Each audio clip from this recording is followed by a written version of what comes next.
Hey guys, welcome back to my channel dream boys 94. So ఈ రోజు వచ్చేసి మనమైతే దివాళీ గురించి అయితే తెలుసుకుందాం. సో యాక్చువల్గా వచ్చేసి దివాళీ అంటే దీపాల పండుగనే అందరికీ తెలిసిందే. సో ఈ పండుగ చీకటిపై వెలుగు జయాన్ని మనకి సూచిస్తుంది. దీపావళి సందర్భంగా ఇండ్లను శుభ్రం చేసి అలంకరించడం సాంప్రదాయం. సో సేఫ్ దివాళీ అంటే ఆనందంగా కానీ జాగ్రత్తగా జరుపుకోవడం, ఏ ప్రాబ్లమ్స్ లేకోకుండా ఫైర్ క్రాకర్స్ని చాలా నీట్గా అండ్ ఫుల్ ఆఫ్ కాన్షియస్తో మనమైతే దివాళీని జరుపుకోవాల్సి ఉంటుంది. క్రాకర్స్ని కూడా చాలా సేఫ్గా హ్యాండిల్ చేయాల్సి ఉంటుంది, లేకపోతే ప్రమాదం జరిగే అవకాశం ఉంది. కాబట్టి చాలా జాగ్రత్తగా పిల్లలు కాల్చేటప్పుడు పేరెంట్స్ కంపల్సరీగా దగ్గర ఉండి కాల్పించండి. వాళ్ళకి ఏ ప్రాబ్లం లేకోకుండా నీట్గా సేఫ్టీ మెజర్స్ అని తీసుకొని మీరైతే క్రాకర్స్ అయితే కాల్చేటట్టు చూసుకోండి. అండ్ నెక్స్ట్ వచ్చేసి మనకి పర్యావరణానికి హాని చేయని పటాకులు వాడడం ఉత్తమం. అండ్ గ్రీన్ క్రాకర్స్ వాడడం ద్వారా కాలుష్యం తగ్గించవచ్చు.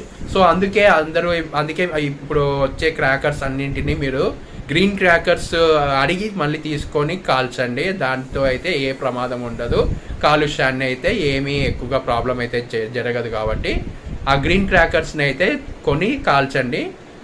అప్పుడు పర్యావరణానికి ఏ ప్రాబ్లం అయితే ఉండదు. మనం కూడా కొంచెం ఆలోచిద్దాం. సో మనము ఇప్పటి నుంచి పటాకులు కాలుస్తూ ఉండగా పెద్దవారి పర్యవేక్షణలో చాలా జరగడం అవసరం.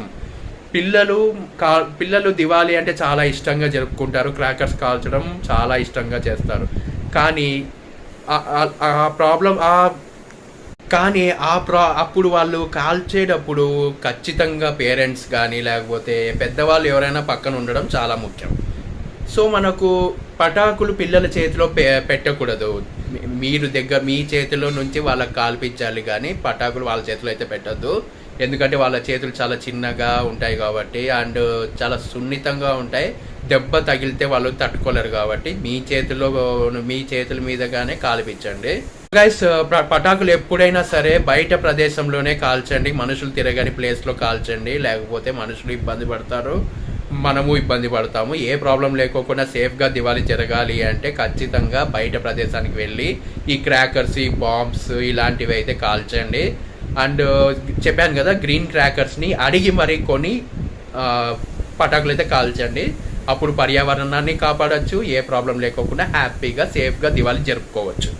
సో ఇప్పుడు వచ్చేసి పటాకులు కాల్చే ప్రదేశం పొడిగా కాకుండా సురక్షితంగా ఉండాలి.